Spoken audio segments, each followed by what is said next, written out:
That's episode 148. I'm your host, Jeff Halash.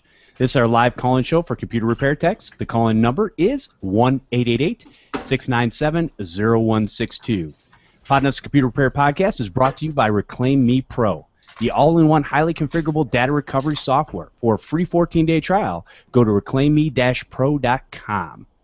Let me introduce you guys to the awesome panel of co-hosts we have today. We have Chris Carruthers, who's back from Remote Support Tech Team. How you doing, Chris?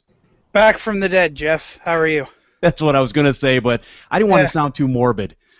No, it's fine. We were just talking about Walking Dead and everything too, so it fits. That's true. Yeah, there you go. Also joining us today, we have Alex Chamandy from Investment.com. How you doing, Alex? I'm doing great, Jeff. How are you today? I am doing awesome. And joining us, our third for the man in the van in that corner, we have Marvin Bee from mbsystems.net. How you doing, Marvin? I'm doing fantastic. You know, I almost said .com, but I remembered it was .net. Did you just say fantastic? Yeah, fantastic. Yeah. That's awesome. All right, let's start off with Chris. Since you were away last week and you were sick and not feeling well, we're glad that you're feeling better. What have you been up to in your business? Enable released the AV Defender update to fix the issues they were having with Windows 10, so spent a lot of time dealing with that upgrade. Did a lot of working with Tech Data, my software distributor, because Office 365 University is out for the $79 for 4 years. So we're trying to work out a deal with them. And yeah, that's that and virus removals, because what else am I going to do with my week? Right, exactly. So Tech Data is a distribution channel that you use? Yeah, Tech Data is a hardware and software distribution company. Really, for the most part, we use them to buy our Windows Refurbisher licenses and the Office 365 licenses. And it wound up working out really well because we have clients in the States asking us for Office 365 licenses, so we can get them for $99 Canadian for the year, and then they can be sold for $99 American, which is like a 20%, profit. Okay. So works out pretty good. Very cool. Sounds good. Now, are they similar to? Is that similar to like a AppRiver or something like that, as far as getting those Office 365, or is that a little bit different? No, I think you're okay. So a lot of people confuse Office 365 with Online Exchange. Okay. Office 365 is that annual subscription for your Office suite of software, right? Your Outlook, Word, Excel, all of that stuff. Okay. So like their home plan is like $99 a year for 5 computers and 5 mobile devices. So that is separate from Exchange Online, which is what AppRiver does. Okay, gotcha. AppRiver does the email hosting and the online exchange. So you're just talking about the Office software itself, then? Yeah, I'm just talking about the software. Okay. Like there's a lot of people who are, that send their kids off to school or whatever. Next year we want to be able to catch that August-September rush and get out those licenses, because students can get Office 365 for $79 for 4 years. Nice. Yeah, so we're trying to work out a deal with them so that we can buy a bunch of those licenses for next school season. Okay. Yeah. Great. Sounds good. All right, so now we have Alex. What's been going on in your business since the last time we talked to you? Probably a lot, huh? We've been pretty busy. Some highlights, though. We've been working on a project which we just wrapped up recently, where we built a large wireless network outdoor for a community pool. And that was a really interesting project because you had to have weather-resistant hardware and repeaters that were being used, because there wasn't really any way to run a hardline to all of the access points. So we went with using a system called Unify, where you can basically set up a base unit and all the other units can broadcast that base unit, keeping it on a contiguous wireless network. And that worked out really well. It was a really interesting experience, and it went from major points where they needed to have consistent wireless access having 0 signal to having at least 60-70% signal and very fast connectivity. Now, you said this was an outdoor pool? Yeah. because we know people should be on their electronic devices around water instead of enjoying the outdoors. Well, to be fair, the check-ins for the pool are also wireless enabled, as is the front Okay. desk and a couple of other areas. So it was about guests having connectivity for their phones and tablets, but it was more about having staff have connectivity too. To be fair, I understand that a lot of people are reading on these devices, and it's nice to have that, connectivity to be able to read, and do the things that you do. Very cool. So that was an itch. Oh, sorry. Go ahead, Chris. Sorry, so was that a wireless mesh setup that you did, or Yes. was it? Okay. Yeah, everything meshed together. There were two different wireless access points, so to speak, in the sense that one had the staff log in and they had full bandwidth, and one had the guest log in. They had quality of service limit their bandwidth significantly, so they couldn't overtake the whole wireless network. And that was meshed out to 4 access points across the facility. Awesome. And what company do you use for those components? Unify is a really good company for that. They had the outdoor system and they had the mesh network to boot, and their system can be managed from Windows, Mac, Linux. It all uses a Java-based interface, so it's pretty easy to locally or remotely manage depending on your situation. Okay, cool. Very cool. So Sounds that like was a great pretty neat. project. Yeah, it was neat. It was neat. I got to learn a lot of stuff, and I got to work on something I don't always work on, which is outdoor wireless. And then another thing that we did was we worked on a hard drive to recover data from a hard drive that had been through a car accident. Now, the owner of the car made it through just fine, but their laptop was really, really damaged, as was the internal hard drive. So this was one of those situations where, fortunately, it didn't require mechanical intervention, didn't have to open it up, but there was a lot of bad sectors, and the circuit board was also cracked. So we had to transplant the ROM chip from that circuit board to a brand new one, and then image the drive and recover the data. But we were able to get just about all of it back. So that was also pretty positive. Awesome. And that is one of your things that you do is recover data. So that's cool. Yeah, we do a lot of data recovery and a lot of IT, and we also do break fix stuff for home users. Great. All right, and Mr. Marvin Bee, what have you been doing in your van lately? Oh God. Well, this is a PG-rated show. Okay. So, Whoa! actually, I've the last couple of weeks have been, they've been interesting for me. Probably not so much to bring on the show, but we still in the middle of a server upgrade where I'm doing 2 new domain controllers for a client, one on the East Coast, one on the West Coast. However, the first part of that I have to wait. Actually, Mr. Rodella is helping us to migrate an internal SharePoint from a Small Business 2003 server onto a employee portal on their website, so that I can basically demote and get rid of that old 2003 server, small business server, I should say, and get them properly joined to a 2012 domain. So I've got to get all that stuff worked out. So they're moving all their SharePoint stuff to their website. So that's going on. I took a trip to the West Coast to Lakeland, Florida, to redo an office for a customer that it was a branch office for them. I maintained their main office just down the road here, but they have 3 people in that office that remote in, and they were trying to add stuff and move stuff on their own using Bright House as their technical people. And I told them, I said, you can't use Bright House to do that. You need to let me go up there and take care of that. And what happened was they were trying to run their 3 computers, a wireless printer, a camera system off of the Bright House router, and they couldn't wonder why they couldn't take a computer and move it into the next office over, and the Bright House tech came over and said, oh, well, we're out of ports, so we can't help you anymore. That was it. That was it. I have no more ports in our equipment, so you got to, you're out. So we're real sorry. Yeah.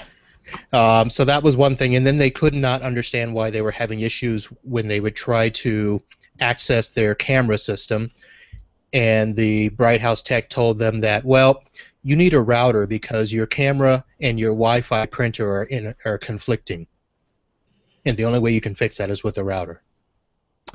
That's insane. Wow. This sounds familiar. I've dealt with external companies where they're similarly misinformed. Yeah. I had a situation where there was a camera system, and the company was saying that a firewall that didn't actually exist on the network was causing a problem. Right.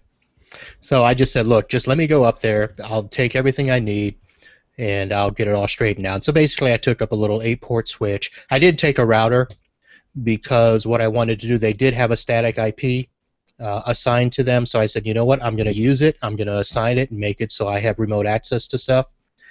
I hardwired their printer. They really did not need to have the wireless set up on the printer.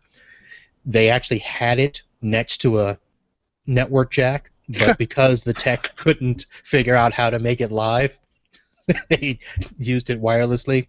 So I just basically located all their jacks, made everything live, got them set up with the router, the switch, and now they're good to go. Very But, nice. I mean, it's just one of those things where, it's a day, it's a 3-hour drive, and took me about 3 hours to get everything working, and 3 hours back. That's a long day. That's a full day. That's 9 hours of billable time, sir. Yes, it is. Nice. Yes, it is.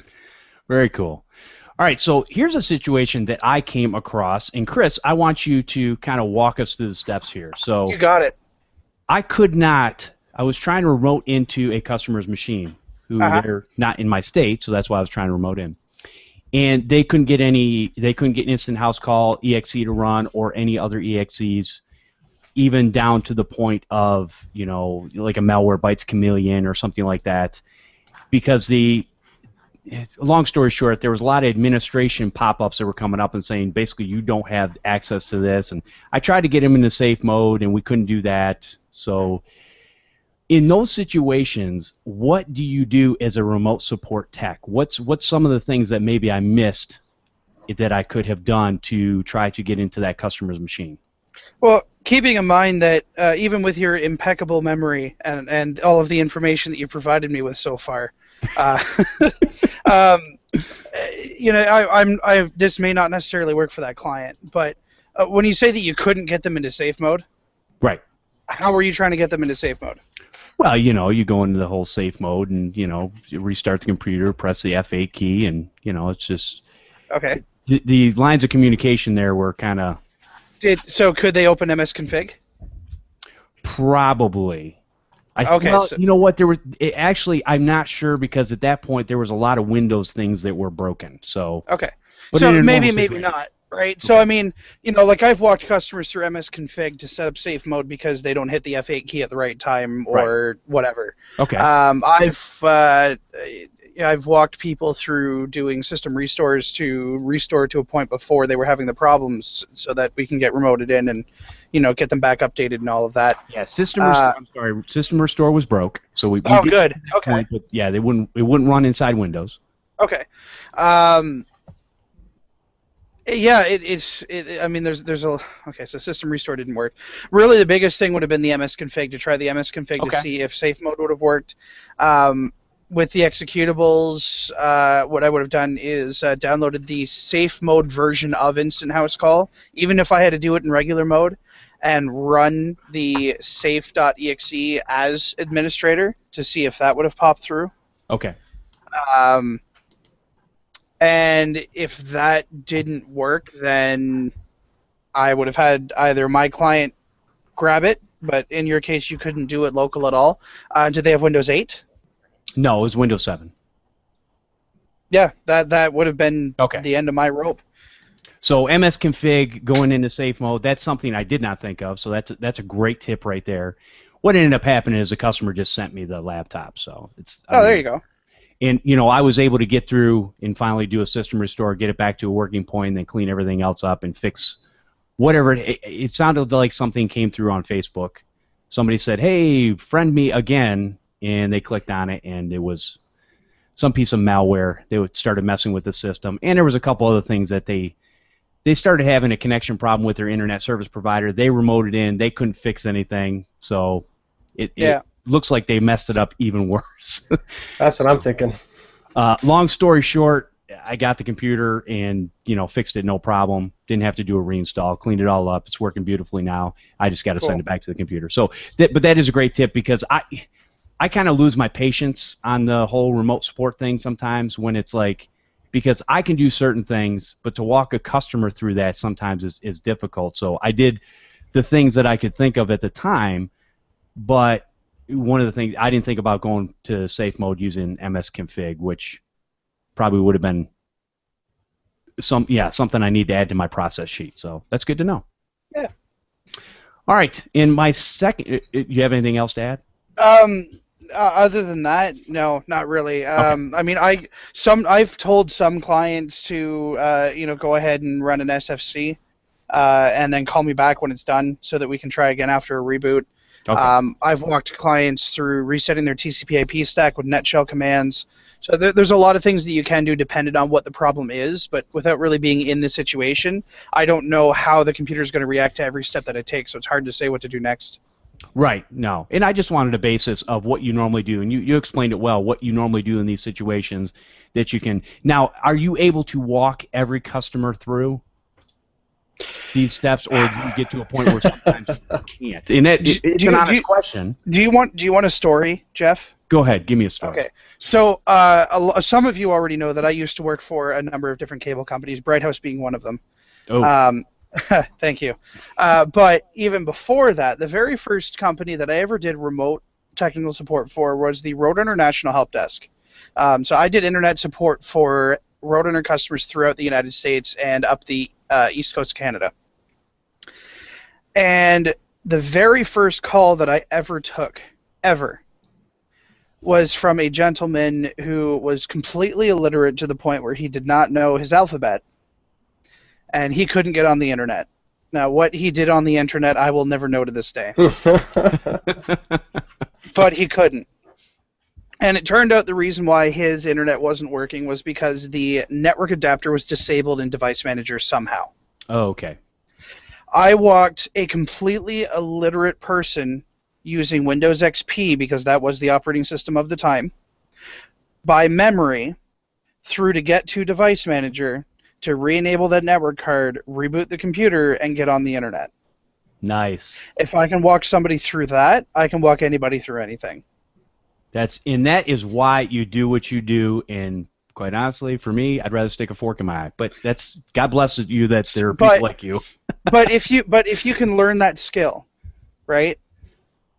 Yeah, that is a skill that you can use to save yourself a lot of time. Because I'm telling you, like, yes, okay, for you it's easy if you have somebody in your state and you say, you know what, this isn't working, why don't you go ahead and bring it in? But you just had a client ship you a computer. Right. For something that you might have been able to fix with a few more steps remotely. If you can avoid situations like that, you, sir, are the technical god that they will call for anything that they ever have wrong with their computer. Well, and you know what? And this is different things for different businesses. So I tend to be and like it better to be the local repair guy, because worst case scenario is you're 15 minutes away from me. I can either pick it up or you can drop it off, type of thing. But there are situations, and I don't do a United or global business or anything like that. But this customer happened to be in my city at one point. I fixed their computer. They liked the work that I did, so I'm helping them remotely on some of these issues, and that's fine. So it's definitely a learning curve for me, but it's definitely not one of my strong suits, or something I even tend to like to do. So, but no, that's great tips on that. So I think with that, I want to go to Alex. I've got one for you. So I ran into an issue. 355 gigs of data needed to be backed up on a hard drive, and in order to back that up, using Fab's Auto Backup, it's going to take about 11 and a half hours, of which it did. Even though the time kept changing on it and moving around, it probably took a good 11 hours. And then I went and moved it back to the customer's computer after I was done, because they had a bad hard drive. And once I did that, that took like 8 hours. So what is your process for moving data from one point on the old computer and back onto the new computer in the shortest amount of time? I mean, I think you want to look at what interfaces you're using. Are you using what are you using, like a hard drive dock or an external USB connection or a network connection? Hard drive dock. Yep. And did it have a USB 3 or eSATA interface on it? No, I was using USB 2. Okay, that's your biggest bottleneck right there. If you upgrade to USB 3 and assuming all the other devices you interface with are also USB 3, you'll probably cut that down by 3/4. You know, it's funny because I do have a USB 3.0 dock on another computer, which is a much faster computer, and the times, they're not that much different, and that's where I'm a little confused on why these things, you know, in Windows, I know Windows is not very efficient as far as copying things back and forth depending on the hard drive it's coming off of, you know, the new hard drive it's going on, those types of things. So I thought about that, and I was using another machine, and I wasn't in any hurry or anything like that, but I thought it was a great question to bring up because it's like when you have that much data to move around, it takes a long time. Shouldn't take 11 hours though. Yeah, well, that's what. Now, let me ask you this. Now, would a bad hard drive or a dying hard drive that has a bunch of sector problems, would that slow the process down, or could it slow the process down? Sure. Whether those sectors are marked or unmarked, if you have a bad hard drive, one that's starting to fail, those reallocated sectors are going to send the head scrambling all over the drive to back up files, and then any bad sector it hits that it hasn't hit or corrected or basically marked as bad is going to cause a serious delay, because every retry attempt might take 5 seconds, and it might take 5 to 10 retry attempts before it gives up on a particular sector. Okay. So it could have just been a case where this hard drive was starting to die. I was just getting the data off of it, which just happened to be 300. Actually, it was more than 355 gigs, but the important stuff was 355 gigs. Now, another thing also depends on what you're copying from the drive. Like if you're grabbing a ton of small files like the app data folder, that's really going to slow down your data transfer. So I always try to be a little surgical about what I'm grabbing, because the temporary files and the cookie files and things like that will slow it down a lot, because Windows doesn't handle transferring a bulk amount of small files elegantly. You know, that's good, because a lot of times I just use the default for whatever's on the hard drive because I'm just trying to make a data backup. Now, I probably could have done a clone in less time. Yes. You know, it would have been a lot quicker. And I know that, but I'm just sitting here going, okay, but in this particular situation, and the other thing, too, is sometimes when I've gone to make a clone image of a bad hard drive, it can get screwed up. So I've had better luck with using things like fabs, where I'm just pulling the actual file data off of that drive and putting it into a folder. Right, and I mean, when you're dealing with a drive that you suspect is bad, my approach to that is to image the drive selectively. I'll try to enumerate the master file table, and then I'll try to image all the files that the client might want to get, and then save those files off the image. But if you don't have that opportunity afforded to you, then going in and getting individual files rather than imaging a whole damaged drive may end up being the path of least resistance. Another thing to think about, because you said the transfer out from where you were storing the data also took 8 hours to copy back to the custom machine. You also might want to look at different copy handlers. There's a good free copy handler called TerraCopy, which can help with file transfers like that as well. Okay. Now, in this particular case, because there was some software Office activation files and stuff like that, what I was doing was I was actually using fabs to put all the information back. Gotcha. So that could be another reason why it was putting it back into the folders where it originally came from. That might be a reason why it was being so selective and taking such a long time. Sure, yeah. Some algorithms, when they're sorting large amounts of data, especially when there's lots of small files, are going to get kind of slowed down by that. Okay. So pretty normal, but yeah, so I'll definitely try a couple of those different things and see what I can do to get the time down when I'm moving that much data. Also, eSATA is really going to be even faster than USB 3 because it's all native SATA. There's no translation of one protocol to another, even though USB 3 is very similar to SATA, much more so than USB 2. So if you have a damaged drive, hooking it up over USB 3 or SATA, you're going to get better results than you will on USB 2 as well. Well, and the other thing, to be honest, with my bench computer, I can plug it directly into the motherboard. But I just didn't feel like reaching down there and putting that in there. So Sure. That was my laziness. So basically what you're saying then is the reason why you have such a slow transfer rate is because you're lazy? Yeah, you got it. All right. Well, problem solved. No, great information, guys, and that's the kind of stuff that I wanted to get into. Just what types of things can we do to make our processes a little bit better in these situations? Because we all come up with these weird situations that will mess with us a little bit and go, wait, am I really doing this right, or can I cut this time down, or can I make this process better? Right. All right. So let's get into a couple of emails. Before we do that, Marvin, did you have anything to add on either one of those? No, everything was covered. Okay. All right, so here is a, let's see, email from Chris Webb. He says, hey, Jeff, you were talking about QuickBooks. You should take a look at Wave Accounting. It's a cloud-based accounting tool that is free for basic accounting and very competitive with QuickBooks on features. Don't let the free part scare you because they have a premium services to make a profit. I also use Stripe for my credit card processing. With Wave Accounting, I can link my Stripe account, and all my invoices have a link on them where the customer can pay by credit or debit card. Chris Webb from digitalmicroit.com. Thank you, Chris, for the email. And I talked with Chris back and forth, and I said, yeah, one of the things the reason I had been talking about QuickBooks is because it will integrate with Repair Shopper. So that's one of the tools I use for my invoicing and ticketing system, so that's what I wanted to have something, instead of doing it in an Excel spreadsheet by hand, have something that when I do something inside of my ticketing invoicing system, it will go into QuickBooks in the right spot.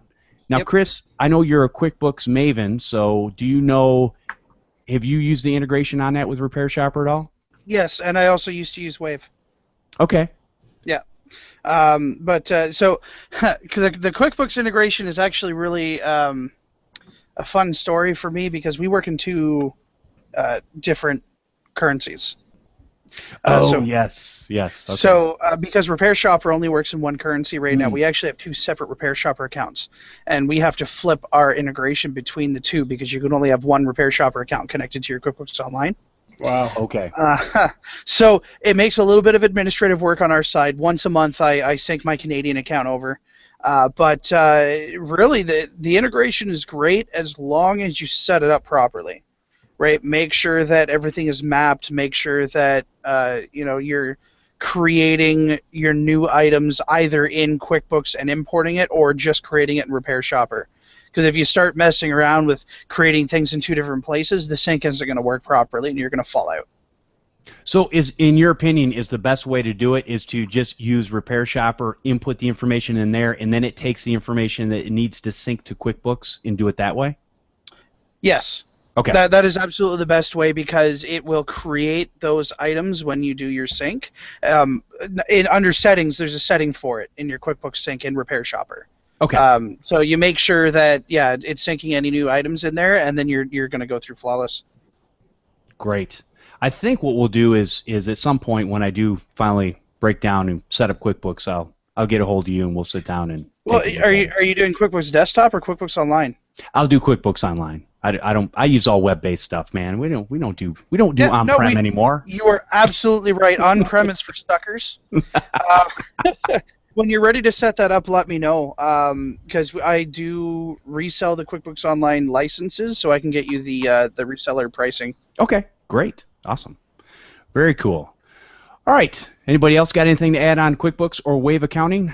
QuickBooks, but only on a different point, just to follow up on our EMV discussion for the credit card processing changes that were taking effect just a couple days ago on the 1st. Yes. Intuit, of all companies, who is one of the payment processors that was pushing for the EMV change, is not ready yet. So there's good news and bad news in that. The good news is if you're an Intuit processor, if you're using them for your merchant services, and you have QuickBooks Desktop, you are not going to be liable for the counterfeit cards or lost and stolen cards that happen at your location. Intuit's assuming that liability for a transition period to end March 1st of 2016.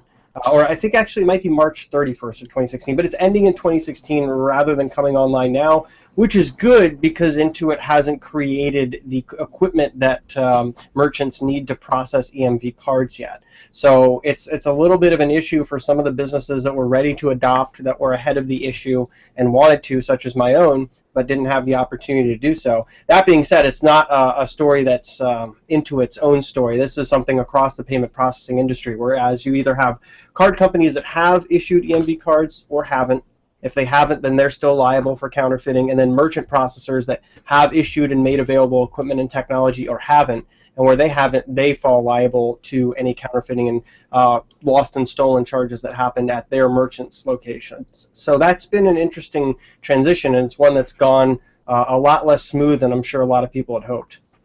Well, it's one that I predicted, and I knew it was going to come down to that fact that these companies were not going to be ready, even though the government was forcing them that way, and so they would still take the onus on themselves. And I'll tell you, one way to avoid the problem is input the number. Right, Yeah. but then you're going to pay a higher processing fee. Yes, you will, but I mean, you know, in order to protect yourself, because I'm going to tell you, probably for the next year to a year and a half, it's still, in my opinion, going to be a complete and utter mess.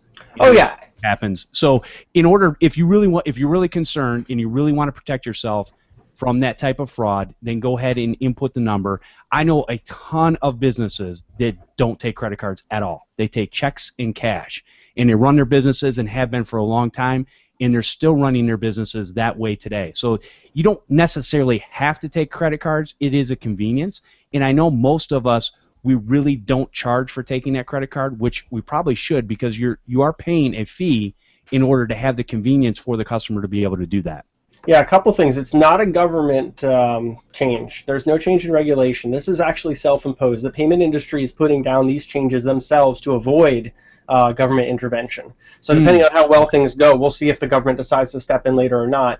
But in terms of processing something online, if it's a counterfeit card or if it's lost or stolen, you still may assume liability if you didn't do your due diligence to vet the card owner to make sure it's legitimately the person who says it's their card. So if you're swiping on a Stripe reader, or if you're taking an online card, you should be checking IDs and you should be looking at the card physically, because if it looks at all suspicious, it might be a counterfeit card, and you can ask your customer for another payment method if you're concerned that might be the case. You have every right to do that.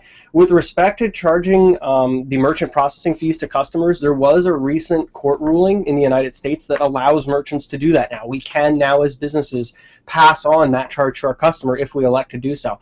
Or we can always do the old cash discount thing. But I haven't opted to do either of those things yet, but my payment processing rate's about 1.6%. So it's come down to a point where it's negligible on most transactions. Oh, yeah. Okay. Now, can we just a question and a step back for the people that don't remember us talking about this before? The EMV is the chip and pin, right? Yeah, it's well, in the United States, chip and it's actually sign. the chip and Yeah. signature. Yeah, we're not going to do chip and pin for a couple of years yet. Okay, I'm sorry. No, chip and sign. It's chip and pin in Canada because Right. we've had that for a while. Right. Sorry. So now moving forward on that, then for our U.S. Listeners who are thinking, "Wow, I've never used any of these things," when you're sending out the invoices and they're clicking on the link to pay by credit card, are you then assuming the liability that because they're entering the credit card information into an online payment processor and you really don't have anything to do with it other than the fact that the money's coming to you? Are you still liable at that point? If there's fraud on the transaction, absolutely. They can come back later, even up to 12 months or beyond, and take that money back if there's an actual legitimate fraud dispute. In other transactions, it depends on the terms and the conditions that you've agreed to with your merchant processor. They'll vary depending on whether they're more of an online processor and they're assuming a little more risk and probably charging you a higher rate, or if they're just occasionally doing those card not present transactions, they might have a different way of dealing with that. And I'll say this because I know how businesses run. This is exactly what's going to happen. What they'll do is, if people start getting, like small businesses, which there's a lot in this country, start getting tagged on some of this stuff, what's going to end up happening is people are going to go back to the system where they go, you know what, I'm not going to, because the law is so weird, I am not going to take the liability for this, so I'm going to stop using said service, and what's going to end up happening is a lot of these services are going to go out of business anyways. So I think that there is some, somewhat of a scare tactic involved in all this. And I think you really need to, just take the time and see because if anybody on this panel or anywhere on listening to this show right now, if you've actually read through the terms and conditions, however many pages of them there are for your credit card processing or credit cards in general, you're a unique person, because I don't know anybody who does that. And so really, we really don't know what's going to be involved in some of these things. And it's going to be, in my opinion, it's going to be a case-by-case basis of who's going to be held liable. Again, so we'll see what happens. But that's just my prediction. I think when you're looking at payment processing, the other thing is, you've got to basically look at it from the perspective of the payment processors here, which was if they didn't make some kind of change, the government was going to step in and do it, and we don't know if that was going to be better. It could have very well been worse. But certainly this self-imposed situation is one where there's a lot less urgency on their end. They can now move at the speed they choose to issue cards with chips, to make the processing equipment available. My whole concern has been that has not been a very well communicated process to the business owners, who are the people who ultimately, the buck stops with us. We want to make sure, I think most people listening to this want to make sure that if there's some way they can help to prevent fraud at their company and for their customers, that they would want to do that. And the other thing that EMV does is it takes a bit of the target sign off of our business's head. That is to say, if we're swiping a card, there's a transaction, there's an opportunity to grab data. Even if it seems like only a couple swipes a day, that still can be valuable to certain select groups. So having that change over from a swipe that sends your 16-digit account number and your expiration date and your security code, which is okay, it's encrypted somewhat, but there's opportunities to grab it. Changing that to a one-time authorization takes that target off of us, because it's going to be much harder for someone to get into your reader and say, oh, now I'm gleaning valuable information that I can then counterfeit cards with. So it's changing things for the better, but it's going to be a rocky road to get there. Well, and then what's the worst case scenario from what you've read up on that will cause, I mean, so fraud, in my opinion, so if you swipe a card and it's actually a fraudulent card and there's, whatever, $100 was taken out of it. So are you saying that you're going to be liable for that $100 for the customer that actually owns the card? So basically, potentially, yes. Let's say that you're a location that lets customers swipe their own cards, because those are the places where you're going to see more counterfeit card activity. A counterfeit credit card is usually not made with an attention to detail like a counterfeit currency. Counterfeit currency, you've got to pass off to someone. They're probably going to look at it. They're going to, hopefully put it in their register so you can continue your counterfeit transaction, right? With a counterfeit card, it's more of just you're trying to swipe at a place where people aren't paying attention. Gas station, fast food restaurant, grocery store, convenience store, those kinds of self-swipes. And that's where you're going to see a lot more of that activity, as non-compliant vendors are going to get stung there. For people like us, where we're probably going to sit down with our customer face-to-face and look at the credit card as we process it, it's going to be a little less likely that we get stuck in that situation, because those cards are going to stick out like a sore thumb. So the ones that we really need to worry about are the ones where they're actually lost or stolen. Physically, they have the real card in hand, and those are the ones you might accidentally swipe if you're not compliant. That's the situation that's the highest risk for folks like us. And that's not a hard one to avert, because you can check someone's ID. And at that point, once you've done that, you've taken down the risk, because chances are, if they have the person's ID and they look like them, they probably are them. But that depends on how they're taking the payment too. I mean, there's a lot of people like myself where they're taking payments over the phone, or they're sending out invoices, and people are paying the invoices by clicking on the link and putting in their information. Right. Now, if they're using their credit card to fund their PayPal account, then that's a completely different process, because now the fraud comes into place where they use that card to pay PayPal, and then they use PayPal to send funds to your PayPal account. So there's an intermediary in there, and it's not nearly as bad.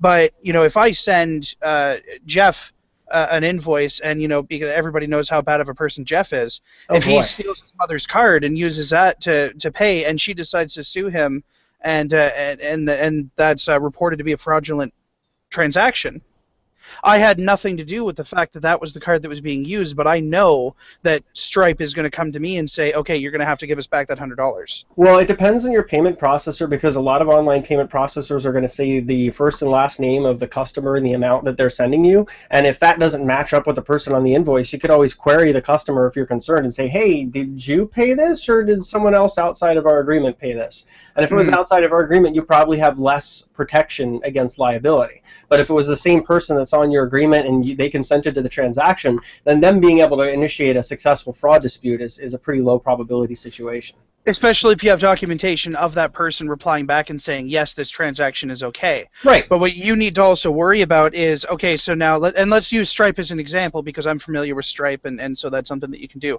You can go into your Stripe account, and you can go under the settings aspect of it for the fraud verification, because they do automatic fraud verification. And they automatically check every single transaction to see if there's any kind of fraud. And actually, you know what? I'm going to go into it right now. If I go into the transactions, I can tell it not to check the zip code, as a perfect example. So, you know, if I have an account with somebody in Repair Shopper, the address that they have on file, the zip code of that address needs to match the zip code that the card is being billed to. Right. Now, I could disable that. I'm not going to, but I could disable that. Let's say because somebody might use their personal card and I have their billing address as their office, so that card isn't going to go through because of that instance. Well, I could choose to disable that function because those zip codes aren't going to work, or I'm going to tell them, no, your billing address is going to have to be your home address then, because that's the address on your credit card. Right, so as the merchant, I need to make sure that the security settings that I am putting in place has to be accurate, so and has to be turned on, so that I'm not taking on that liability of, oh, well, you know, it got sent to the wrong address because you disabled the zip code verification. Right. There's a balance to be struck between the amount of risk you take as a business giving your customers convenient options and what you're trying to do to protect your business from fraud and theft and things like that.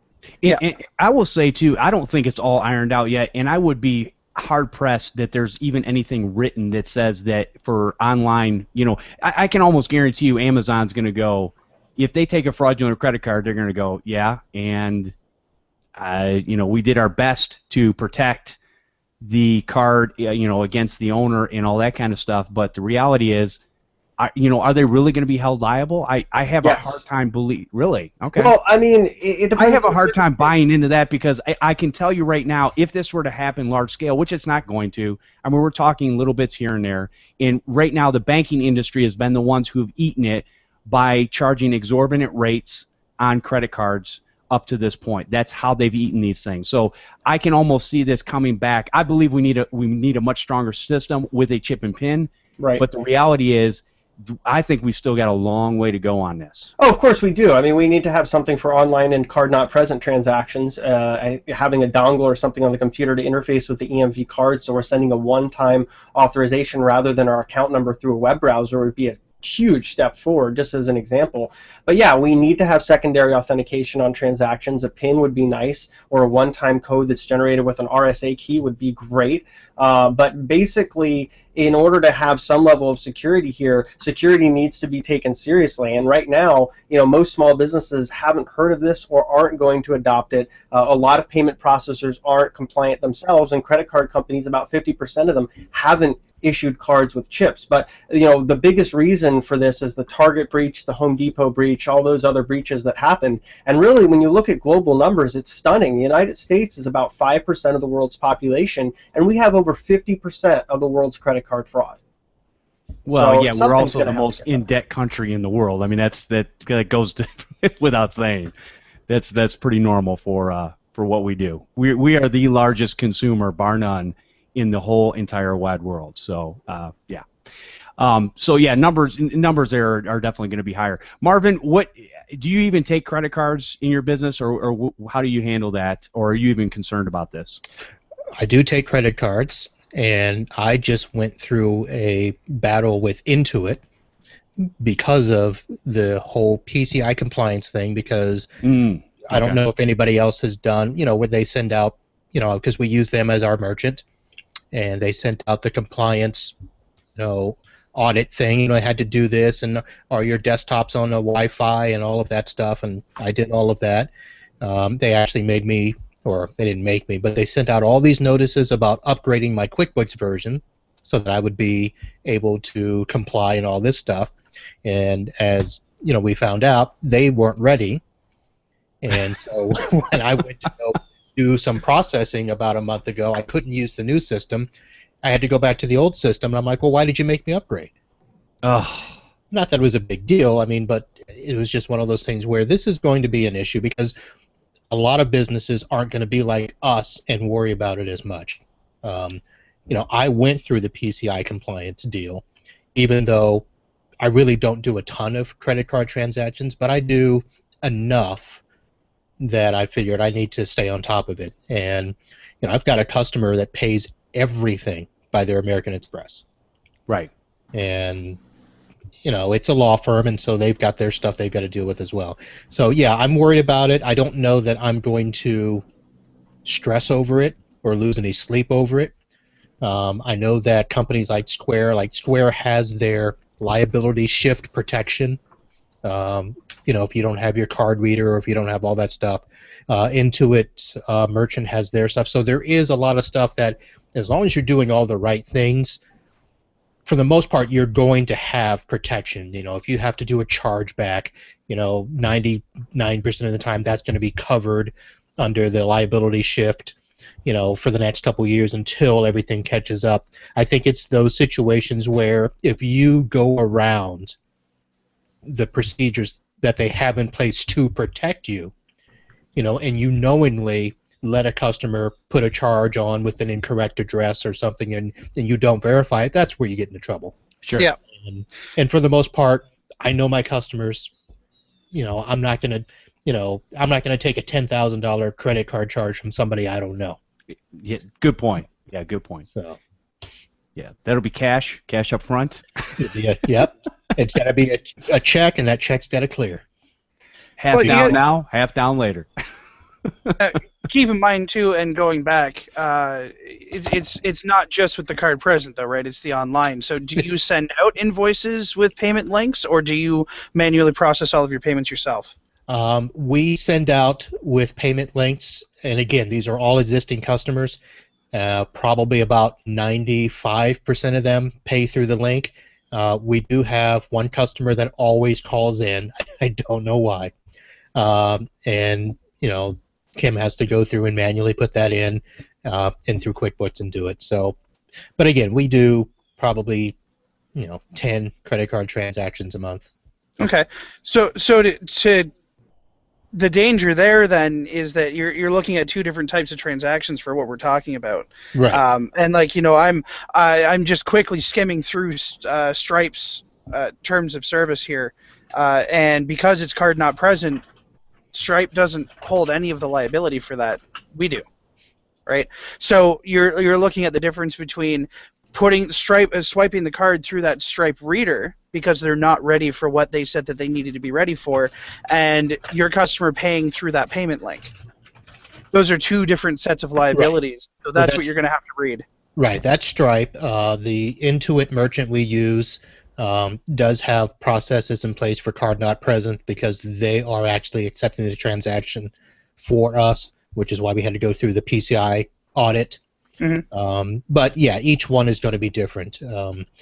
I know that Square has a whole liability shift protection deal that they do separate from Stripe. I think Stripe will catch up. I think they'll cover their people. Well, the thing is with Square is you can only take it through either the dongle or by inputting cards through your system. They don't actually offer an online Yes, they do. input. Yes, they do.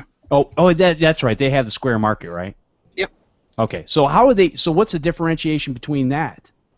They don't hold liability for that. Okay. So if that card is reported stolen, then any transactions that you receive for that card that's reported as fraudulent, they're going to ask that money back. So ask is a very chargeback, right? Yeah, exactly. ask, they're going to take it. Yeah, ask is a word that they use before they take the money. They will request that you allow them to take the money out of your account before they actually physically go and do it. So here's going to be a great opportunity during this next year and a half. Is there's going to be companies that are probably going to pop up and go, you know what? Hey, guess what? All these other people are pushing the liability back on the business owner, and we're going to do something a little different. It's not. No.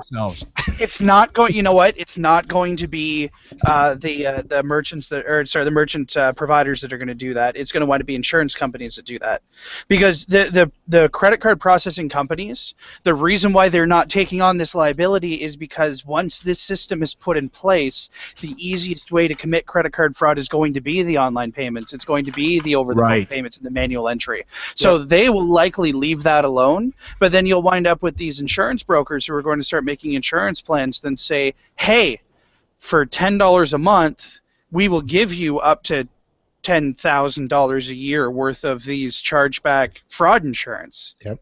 And they will make an incredible amount of money off of that, because that's what they build their entire business model off of. So I don't expect to see any of these Square, Stripe, any of those companies do anything like that. I expect my insurance agent to call me and say, hey, guess what I got?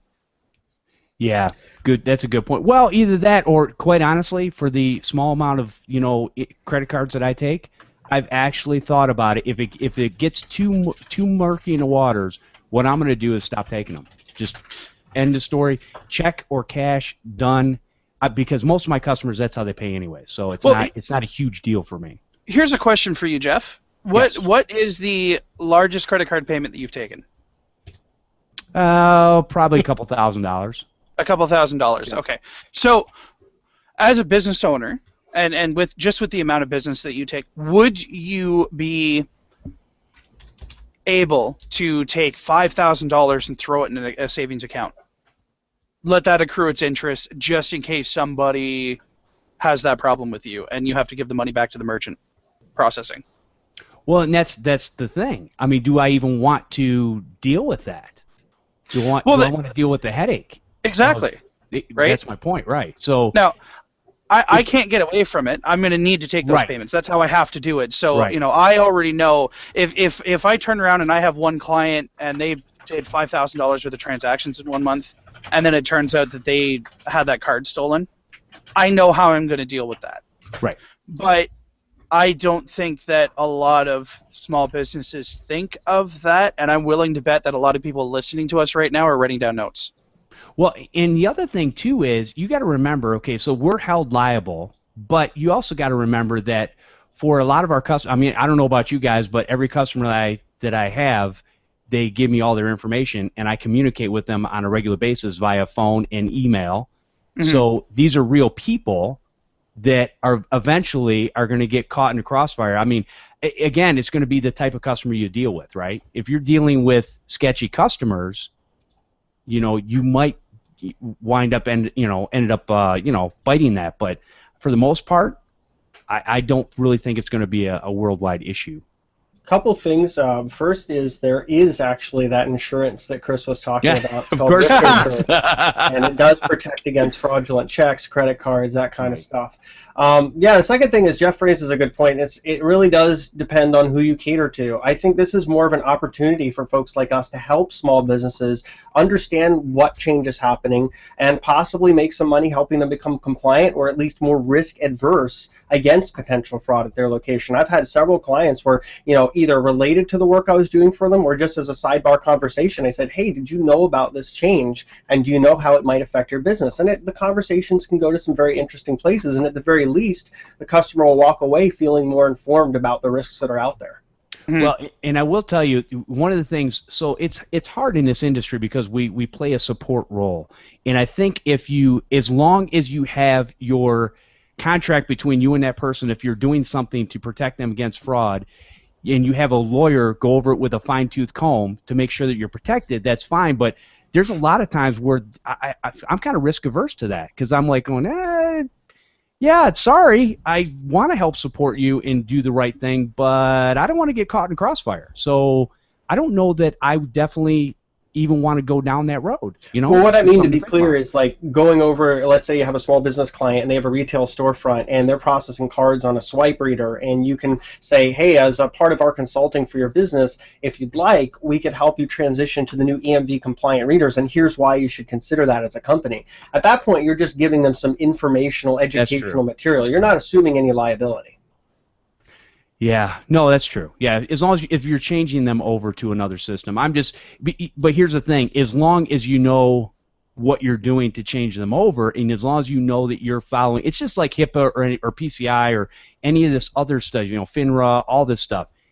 The rules, number one, change all the time. Yes. Number two, you are doing your best effort to make sure that you're taking care of that customer, but the reality is you don't ever know.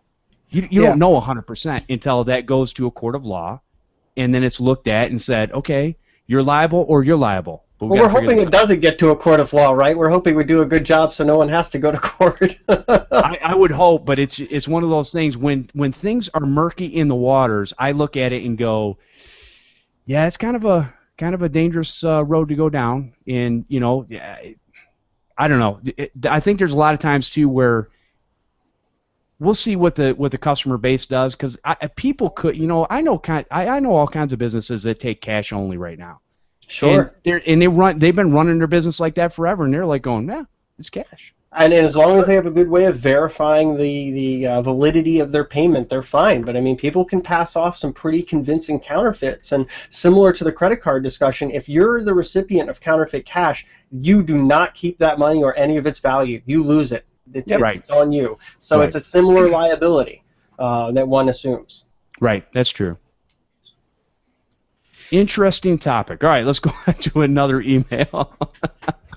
Since I think we've beat that one to death. We did. Anyways, I'm not convinced. Yeah. This is about a Windows 10 issue that somebody had. So he had sent me something on LinkedIn, and I asked him he found the fix for it, and this is what he did. So hopefully this will help somebody out. It says, hey, Jeff, what happened was during a Windows 10 install, the new OS, that the semantic was not compatible with, and it needed to be uninstalled. So when you're doing a Windows 10 upgrade, it will actually, if there's incompatible software, it will tell you it will try to uninstall it for you. But here's what happened. On the GUI, you are provided with an uninstall button. Not having been faced with this before, I used the uninstall button, which we would all think is the way to do it, right? The uninstaller started to work and then froze. I tried to continue with the install and was told by the OS that it had to be removed manually. Semantic was not present now in the add remove, because partially it got removed, right? I researched this and found Semantic has a zip file called clean wipe, but there are potential issues with using it. I contacted Semantic, and they provided me with 7 or 8 pages of detailed items that needed to be removed from the registry, and if that didn't work, try clean wipe. Not wanting any more issues, I tried a restore. The second restore was successful, and I was able to remove it using the add remove. I then started installing 10, and it gave me the option of starting over or picking up from where I left off. Nice surprise. Anyway, the install was successful. The one thing I learned was if Windows 10 install wants you to remove applications that are not compatible, stop the install and remove it from the add remove. Roger England. Thank you, Roger, for that LinkedIn post. That was great, and hopefully that will help somebody out if they run in a similar situation. I would even take it a step farther, and if you have any uncertainty about antivirus software, just remove it before you upgrade to Windows 10, because I've seen a lot of those programs act up. They act up with everything. Yes, they do. Well, the very fact that most of these companies have made a removal tool for their antivirus should tell you something. Yes, I'm not good enough to remove it using the add remove program, so we're going to make a uninstall tool to make sure we get all the registry items out of there. Or, as I've said in the past, you can use Revo Uninstaller and do the same thing. Yes, Revo is amazing. So, yeah, if you run Revo Installer, and I used to be afraid of running it because it gives you some tabs or some buttons that you can press, and it's like, low, medium, moderate, and like scorched earth. Yeah, scorched earth. And you know what? It's funny because I started when I had a really problem program. What I did was I just hit the whatever the hardest one was, and give me that one and let it rip everything out. And then I go in and looks at the registry keys and I rip all. Man, it's amazing how many registry keys are in there. Some of these programs there's 50 to 100 registry keys depending on the program, and it just rips them all out. I have not had a problem as of yet. Not saying that I won't, but so far, the things I've had to rip out that I couldn't get out through Windows or some other program has worked fine for me. Revo is a great tool, very valuable resource in one's toolbox. Absolutely. All right. All right, let's take a small commercial break here. Our show today brought to you by Reclaim Me Pro. Reclaim Me Pro is the all-in-one highly configurable data recovery software for both beginners and experts. Recovers data from multiple file systems, including Windows, Linux, and Mac OS. It can find lost partitions. You can save and load your save state. It's also equipped with a highly configurable disk imager. It does sector by sector, virtual hard disk, or VHDX. Reads most partitioning schemes from Microsoft to Linux. Powerful RAID analysis tools for complex RAID recovery. They also offer free data recovery training to help you understand partitions, file systems, RAID recovery, and more. For a free 14-day trial, go to reclaimme-pro.com. That's reclaime-pro.com. Use the offer code Podnutz for a 50% discount. And Scott Moulton from My Hard Drive Died has checked this software out, and he gives it a thumbs up. So definitely check that out and see if it can help you not only learn, but also to be able to recover your files and partitions when you're doing that stuff, especially from RAID, which I know is a big one for a lot of people, because a lot of people, especially servers and stuff like that, have RAID configurations, and sometimes it's hard to manually rebuild those. And I'd like to chime in and just say the Reclaim Me free RAID data recovery tool that you can download on their free RAID data recovery, or it's freeraidrecovery.com. Yes. That's a really nice one to use to analyze multiple drives and determine what format they're in. It's a RAID 5, the stripe and parity order and stripe size, everything like that can be almost always automatically figured out. But as a fair warning, if you have any drives in a RAID that are damaged, and usually you do because that's why you're recovering data from them, try to image them before you put them into that tool and stress them out. Yes, absolutely. Image once, be safe twice. Something like that. All right, so I think what we're going to do is we're going to take the last few minutes here and go into our subject, which is white label support service. Oh, wait a minute. I've never heard of such a thing. Chris, could you tell us more? I'd love to, but I don't know anything about it. How can white label support service help the common business owner, well, I shouldn't say common, the awesome technicians, business owners out there that are running their businesses and maybe have, all this kind of work coming in, and what can a white label service do for them? Okay. If done right, because that is the important part, if done right, a white label service will expand your workforce. Expanding your workforce is going to give you more billable time that's available to you. And it's also going to allow you to focus on growing your business rather than focusing on the day-to-day support that just kind of sucks the time out of your day. So that's the biggest thing that you're looking for when you're looking into a white label service of any kind. So specifically though, what types of things can it help a day-to-day business in? I mean, what types of things do you offer in your white label support service that could help somebody in their business on a day-to-day basis? Okay, sure. So as an example, and I'm going to kind of look at this on a sliding scale here depending on the size of the company. A lot of our clients are one-man shops. So they will go out and get customers to bring their computers in for, say, virus removals, tune-ups. Maybe they're having a problem with their printer, something along those lines. What we are able to do for our clients is remote into those computers and actually do the work for them. So we can do the virus removal so that they're not using their time to do it. We can remote into the computer while it's at the customer's location and troubleshoot a printer problem to at least figure out if it's a software problem and fix it, or it's a hardware problem, tell them to get a new one. We can do the tune-up for you, again, saving that time, and basically just clearing all the extra computers off of your bench that you can't get to in a day, which unfortunately, or fortunately, depending on how you want to look at it, is a chronic problem for a lot of one-man shops that they've managed to become successful, they've managed to put in all of these clients, but now they're falling behind on work and they're starting to use that client base that they spent so much time building because they don't have a fast enough turnaround on the repairs. Gotcha. Okay.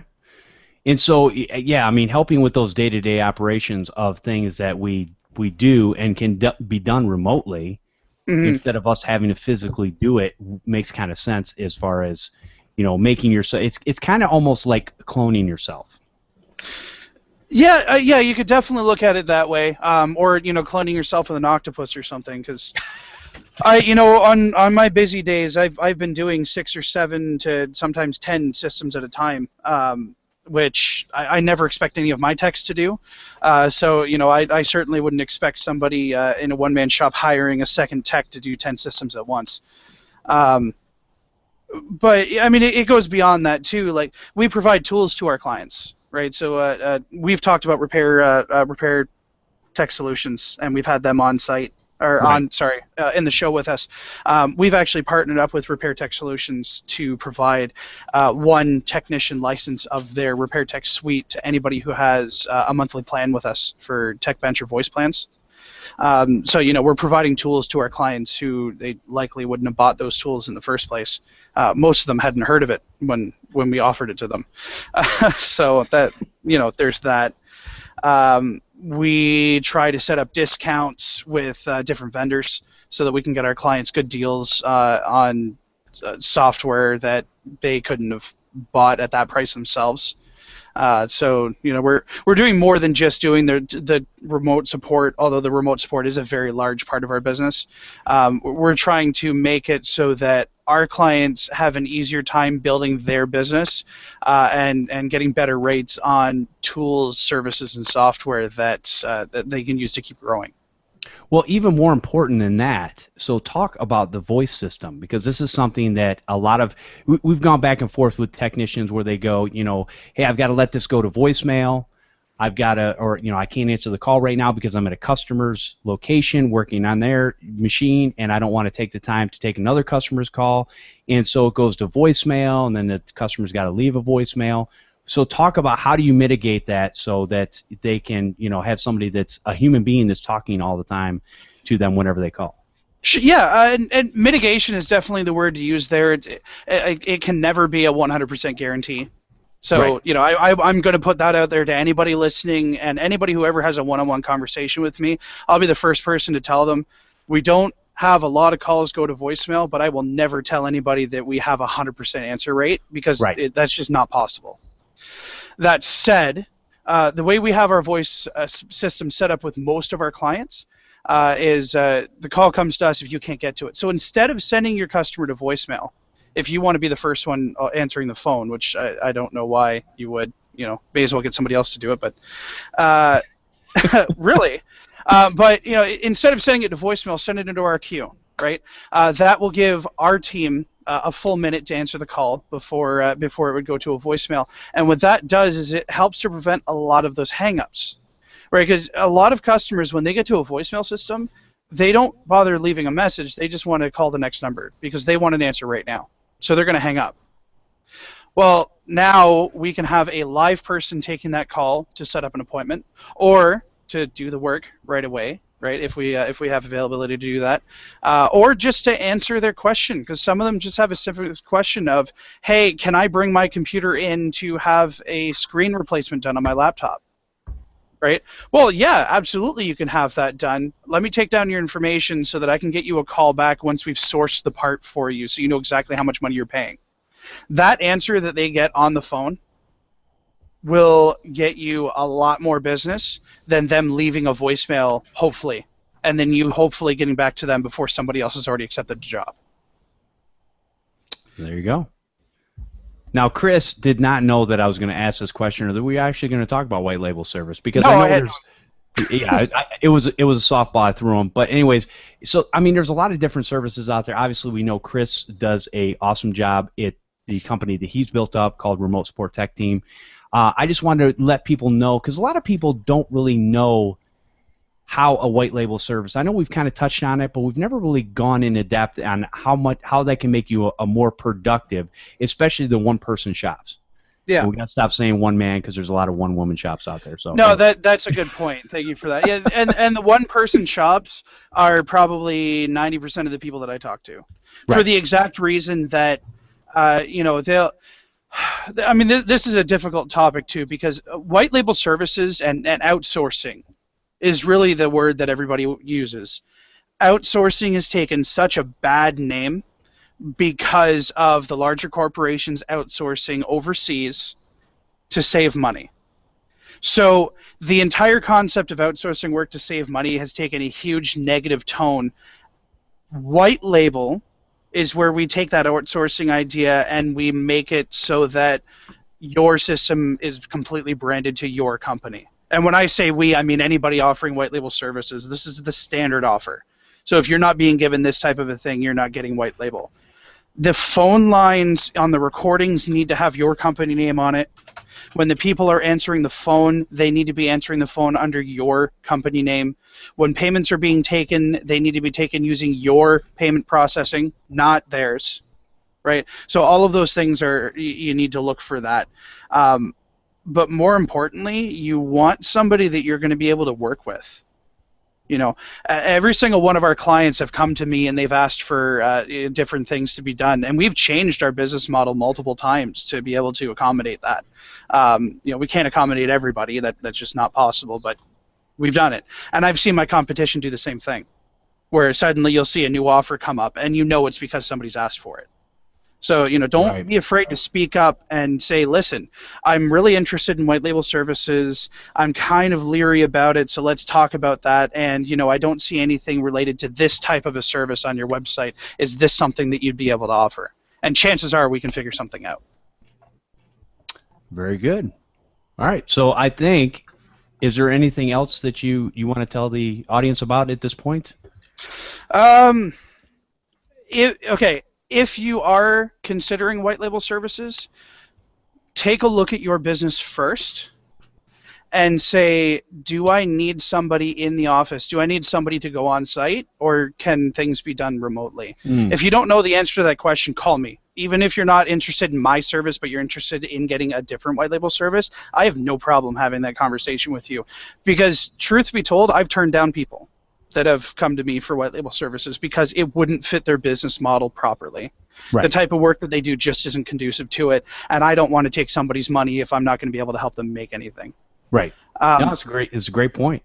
Yeah. The other thing to consider too is how much money an employee would cost you versus how much money the white label outsourcing would cost you. You know, I have had people tell me when we sit down and figure out like how many calls a month do you get and you know what kind of work you're doing, and I average somebody out to being about $300 or $400 a month. A lot of the times the response, well, no, I shouldn't say a lot of the times. Sometimes the response that I get back is, well, $400 a month is a lot of money for me to spend to you, you know, considering how much money I'm pulling in. Well, that's where you need to take a look at yourself and say, okay, first off, it would cost a lot more money to have an employee sitting here for 40 hours or even just 20 hours a week. Hoping that you're going to have the work for them.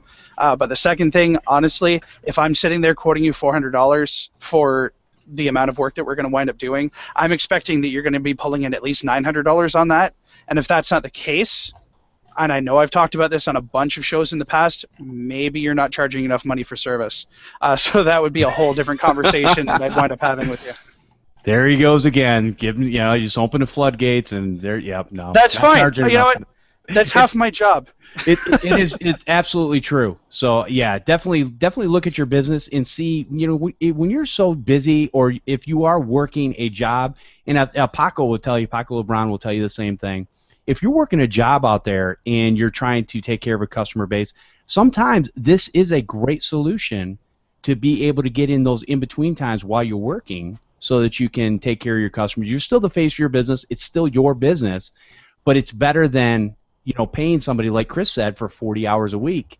And it fits some businesses and some businesses it doesn't. And I think it can fit your business, everybody's business at a certain point once they get to a certain size where they go, I mean, everybody, Marvin, we've talked about this before. You have to use subcontractors for some of your tech work, correct?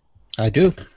So, I mean, this stuff happens when you get to a certain size, because as awesome as Marvin is, he just can't be in more than one place at one time. We're working on that, though. I think that if Marvin spent less time traveling to his exotic customers, then he'd probably have a little bit more time. Yeah, but then it wouldn't be as much fun. Alex, what about you? Same thing? Do you ever use subcontractors, or do you kind of do everything on your own? We definitely have to use subcontractors if we need to scale out for larger jobs, or if Right. we're doing something more specialized like electrical or long haul network cabling. So we have a variety of different folks we can tap on the shoulder and say, hey, can you help us out with this? And we have pre-existing relationships with them, so we can get them in pretty rapidly. Very cool. So I think, yeah, I mean, so we all do it at some form or fashion depending on, how you structure your business. And I think white label support is a great tool that, I mean, we didn't have this. I mean, we kind of had this system maybe years ago in the help desk format, but I think this is a little more intricate than just the old style help desk format, where you don't know who you're going to get. You're going to get whoever these companies are vetting, because obviously, Chris, as you're hiring people to answer the phones and take care of people, you're vetting those people in your business so that they're going to take care of the customer the same way that you would. Oh, for sure, and criminal background checks, because let's face it, I don't want somebody sitting on the phone taking credit card numbers if they have the possibility of fraud, or if they've had that on their police check. So, yeah, there's a lot of things that you want to make sure that your companies are doing when they're helping out. Okay, very cool. Well, I'm glad you enlightened us all on the white label service. So that's good stuff there. I think the last subject that I just want to touch on, since I've got Alex and Marvin here, and these guys are the business mavens, or I'm sure they do a lot of things in business. How do you guys deal with things like network security, and how security conscious are business owners nowadays, as far as things like blocking Facebook? Because obviously I just dealt with a person that got a Facebook virus on her personal computer, but I mean, this stuff can happen in a workplace. So how do you deal with that from a customer standpoint? I like to work with each individual customer to figure out what plan makes sense for them. Some businesses are going to be more restrictive, either because of the security concern or the distraction concern. I've had companies block Facebook simply because they don't want their employees, basically messing around on social networks all day. It's become a concern. It could be a real productivity drain. But with regards to network security, I like to approach clients and basically give them all the information that they need to make an informed decision about what risks are out there, and what options they have to secure their business, whether it's a VPN or firewall or more aggressive antivirus software or human training. I mean, getting the folks that work at the company into a room and saying, hey, let's talk about what not to click on. Because that can be a pretty broad topic, whether you're talking about email or very convincing internet ads or phishing attempts and things like that. So in a nutshell, what I like to do is basically talk to the business owners, talk to the people that are responsible, figure out what level of security they're going for, what information they have that needs to be protected, and shape a policy around that. I don't think it can really be cookie cutter, especially with the way small businesses operate. Okay. Marvin? Certainly can't be cookie cutter.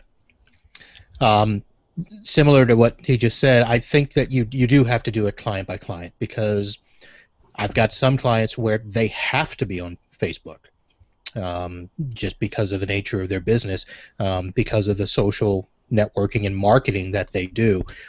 So what we do is we come up with policies and procedures that will help protect them while they're on Facebook. I've got law firms that they are, well, I'll just use a category of insurance defense, where basically they are on Facebook looking for people to mess up.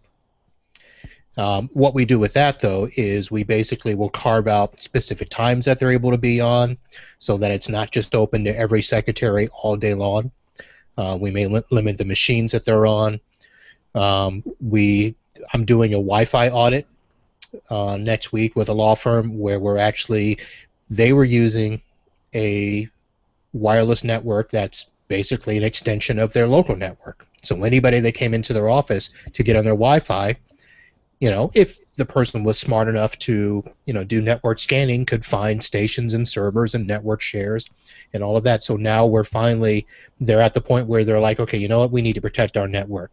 So we're going to go out and do a local private network and a guest network and separate them and do all that stuff. The problem is we're in a world now where half of the employees and sorry, Chris, but they're younger than us.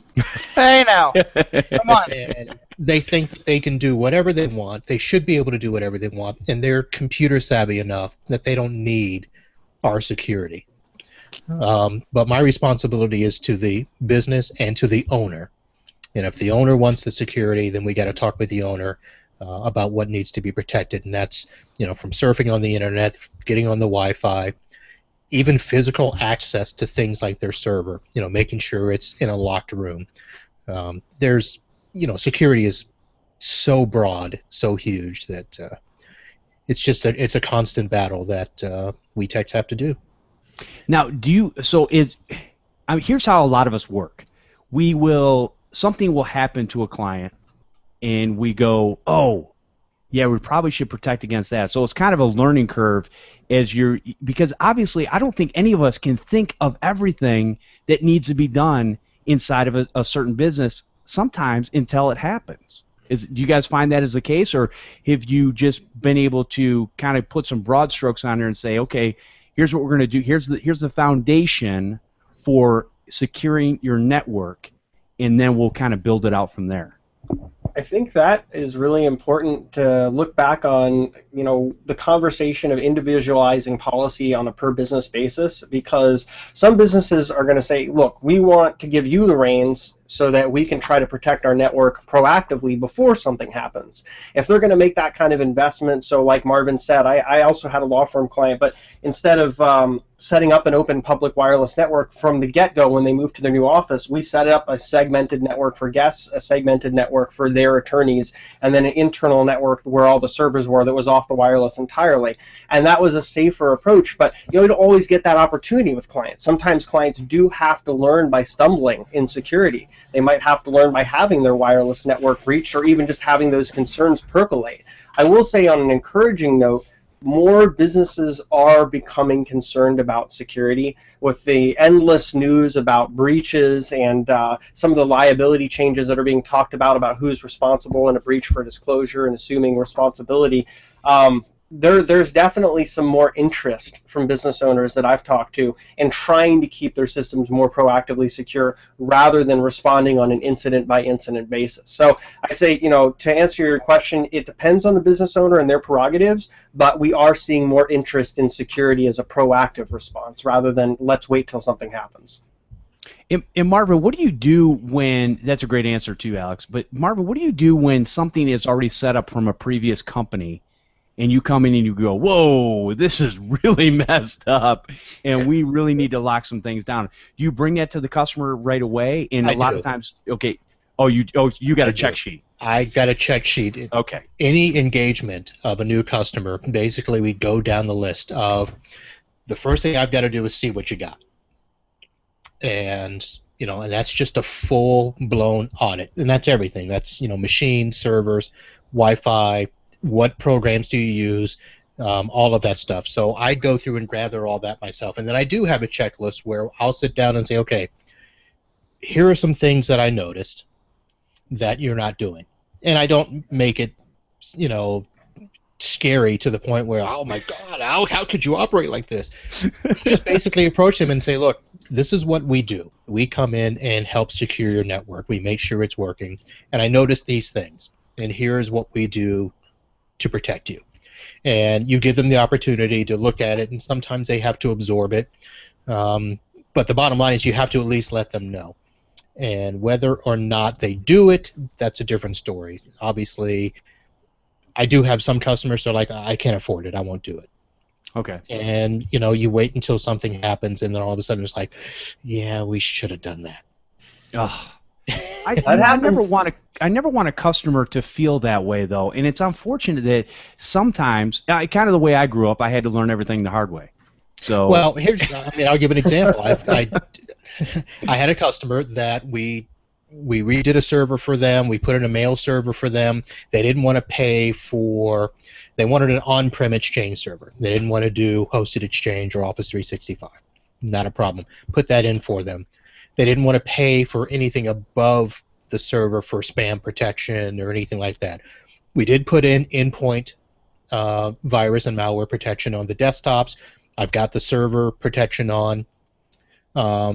but they just kept complaining and complaining and complaining about spam. And I said, look, the built-in tools aren't enough. You need to pay for something else. And it took them almost 2 years till they finally agreed, okay, yeah, we got to do it. And, I wasn't going to, some things I did basically tell them, here's a group of items that if we don't do this, I can't support you. Yeah. And that is going to be the basic thing with putting in a business class router, putting in that protection on all the desktops, putting in policies and procedures. And there are some things that I just won't do. There's a lot of gray area things where I'm like, sometimes you just have to roll with it and see how it is. But, there are times where I'm trying to get the business to the point of saying, look, here is the very minimum that has to be done in order for us to support you. And there's going to be a cost associated with it. And, trying to get business to understand that they're going to have to absorb that cost. The harder thing is, like I said, we've got, I've got companies right now that I'm fighting with because they've got some, young little, techie cowboy that thinks that, they can do the tech work themselves and they don't have to pay somebody like me to do it. Can we at least say that they're inexperienced instead of young? Because I'm really starting to feel singled out. You're not singled out. You're young. You're just young. No, it's, you know what? But I find this. Don't get me wrong. I find this from 40-year-olds that are running a business and they know enough about technology that they're in there and they're doing all kinds of things. And you're going like, "Hey, here's the way you really should have it set up," and they're like going, nah, sorry. Well, in that case, if it's the business owner and they're doing that, then I basically walk away. Okay. Yeah, you have to draw the line somewhere. If it becomes a counterproductive relationship where you're feuding with the customer about what's in their best interest and they simply don't want to do it and you can't work with them without them doing those steps, you got to cut your losses. And maybe they'll find someone that wants to work with that kind of configuration. But I think Marvin makes a very good point. You have to be particular about which businesses you're going to take on because that's going to define how much you love working. Yeah, true. Mm-hmm. One last. Were you going to say something, Chris? Yeah, and I was going to say, like, those are also the types of customer relationships where raising your price tends to make them decide that you're not the IT company for them. And I mean, that's a very easy way to lose a customer without getting the bad rep from saying no. Chris, I will say that doesn't always work. I have a customer that basically I have raised my rates. I have, in a sense, since the time I started with them, probably 3 years ago, my rate has gone, what is it, $70 an hour higher. Okay. When they call me. And the problem is all they're doing is reconfiguring a sonic wall router. They've got a tech, that, they've gone through several techs, but they basically keep trying to reconfigure their router for VPNs and sonic wall services and spam filtering, and for some reason they keep blowing stuff up to where all of a sudden they can't get mail and they can't do this, and they'll struggle with it for a day or two and then finally call and say, we can't do this, we need your help. And I have literally gotten to the point where I will charge. The last one I did, it was a Saturday morning, and I was there for 2 hours, and I charged them $500, hoping that they would stop calling me, and they just, and it's one of those things where you're right, raising the rates solves a lot of issues with a lot of customers because they just get to the point where I can't, they're not going to pay that. But there are some customers where they will still try to do as much as they can and only call you when they need you. Yeah. And at that point, they don't care what the cost is. So here's the question that I have for you on that then. Mm-hmm. If you have a customer that you have done that with and they just agreed to pay you the $500, is that $500 worth it for you? Well, on that particular Saturday, it was. Okay, so then they are not that customer anymore. You have put them into an income bracket for yourself where they are now worth the time for the amount of money that you were charging them. So they are not that customer. They may become that customer eventually anyway, and you may need to raise your rates again. And then the question winds up happening that, is this new rate worth it for this customer? And if you ever come to the point where you say the answer is no, then raising your rates isn't working, and you just need to tell them no.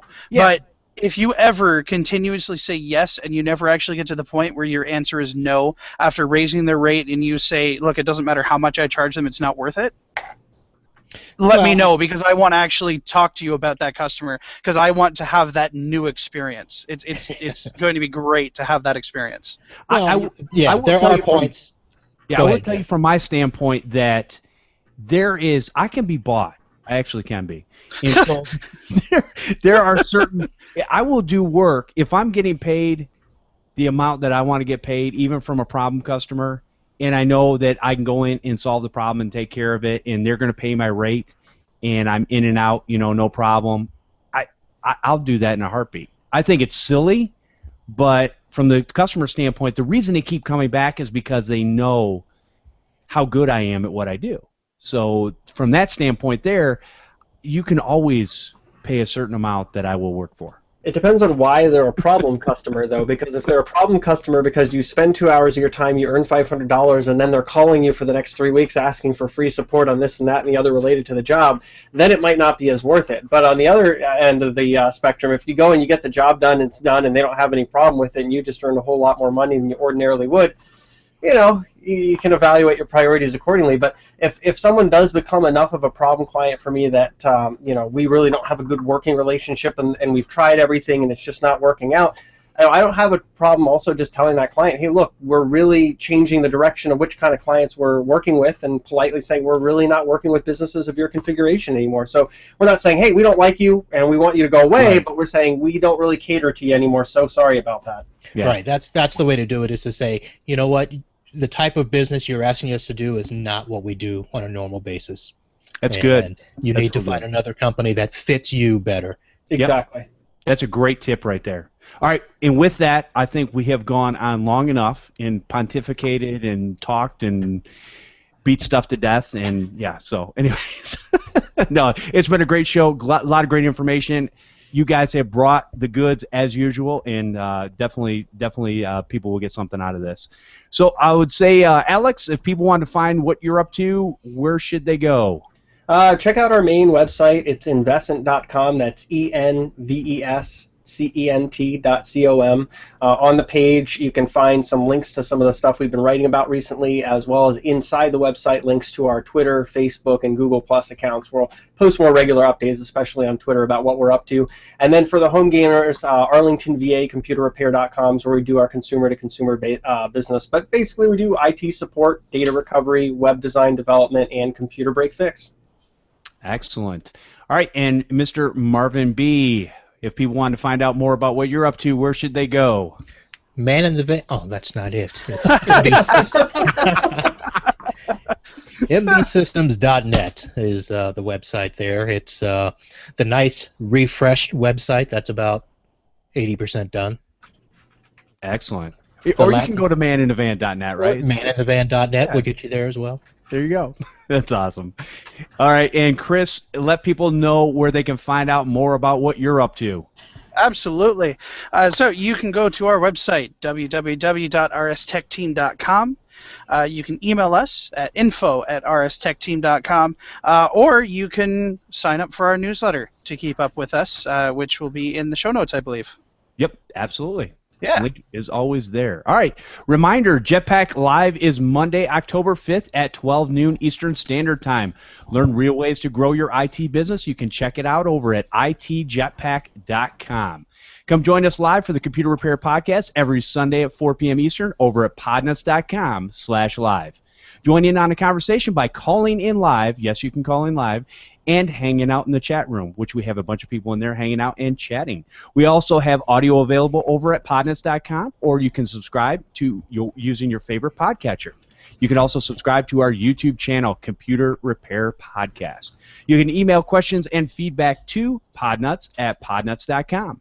and that comes directly to me, and I will answer those questions and also put them on the show. Or you can leave a voicemail at 1-888-697-0162. You guys can support this show by going to patreon.com/computer repair podcast. And I want it, just like we have 3 people so far that have contributed. We have John Dubinsky, Paco LeBron, and Doug Carnahan. And those are 3 contributors to this podcast. Appreciate you guys doing that and supporting the show. You guys, I want to thank everyone for listening and subscribing to the show, and we'll see you next time on Podnutz, the Computer Repair Podcast. And normally we'd see Chris dancing, except that. Yeah. Great show. Awesome. All right. And, Chris, I'm surprised we didn't have any technical difficulties. I am not. I turned off the video. Yeah, that's what did it. Maybe we should do that every time. Maybe we shouldn't look at Chris's face anymore, and that would solve all of our problems. Then we won't know how young you are. That's not true. You keep talking about it. Maybe that's why we had to keep talking about it this time, because we couldn't see you to remind everyone how young you were. So it's like bringing it up as a consistent theme. Well, thanks for that, guys. I appreciate it. But hey, I was out of that. I wasn't part of that, Chris, just so you know. That's true. You weren't, actually. You're still in my good books. Chris, listen. At one point, it's going to turn around, and you're going to wish that people were saying that. And that point is about 35. Right, Marvin? Well, all I can say is, when you get to our age, Christopher. Christopher, oh, here it comes. Oh. Yeah, I'm just going to, you know what? One day, I just want to sit on my front porch and go, hey, get off my lawn. Just one day. I do that now. Oh, Kids. my gosh. But, Chris, you are right. We do need to come up with another term, because it's really not that they're young, it's that they're new employees entering the market. A good term is immature, right? You could use that. Yeah. Well, actually, and that's very age independent too, because I know a lot of 50-year-olds that are very immature. Exactly. Yeah. Oh, absolutely. Yeah. Absolutely. But it's really this whole next gen community that they grow up with technology and think that, we can't help them. Right. Well, yeah, again, they're going to go in and break things, and then you're called in behind them. So, the advanced rate that you're charging them in order to fix those things. Well, that's the thing is they come in to a business, tell the business owner, I can do that. I can save you some money. Sure. But then all of a sudden something breaks, they can't fix it, or the business owner doesn't want them doing that when they should be doing something else, making money for the business. And that's the point. So what did you hire this person for? As a business owner, I would look at the business owners and goes, what are you thinking? Why would you hire them to sell your product, yet you have them part of the time they're selling your product, part of the time they're doing your IT support? That's a messed up business. Well, it's a return on investment that owners are not taking into consideration. They're not looking at the value. Right. As to how much time is this person spending on your computers. Because, I've had a business owner that literally would go around and do his own virus scans, a defrag, and do all of this stuff, himself. And he was the owner of a cable company. And they tried to do a technology, and he would spend hours himself doing that. And I was just thinking, you're an owner. Why would you want to spend your time doing that when it would cost you, a fraction to have somebody do it or us do it or whatever? It was, but that's the world we're in now, where everybody thinks that technology should be easy and free and everybody can do it. And it's also, when you're talking about business owners, it also comes down to, in a lot of small shops, people wear so many hats and they get so used to doing that, and they don't, as a result of doing that for so long while they build their business, they don't necessarily value their time versus their income in an appropriate way. So you see a lot of folks that have been running their business maybe for over a decade, and they'll want to wear all the hats because they see all the dollars they're saving by doing that, but they might not realize all the dollars they're losing in income by doing that. So it's a balancing act, and I think one of our jobs is to just politely say, hey, we can be that part of your business. You can rest assured that we'll handle everything in the best practices method possible to make sure your IT is working when it should, so you don't have to worry about that. And it really comes down to whether they can make that executive decision and whether ends up being worthwhile to their bottom line. Right. Yeah. Yeah. Quite honestly, I mean, a lot of us do that too. I mean, you start off these businesses, you wear a bunch of hats, and it's hard to let go of certain things. I know I've had that problem. So, definitely understandable. Yep. Well, gentlemen, I think we've had a nice long show, and I think I'm going to go ahead and stop the broadcast. It was great seeing everybody this week, and hope to see you next Sunday at 4 p.m. Eastern Standard Time. Have a great week. Talk to you then. Bye.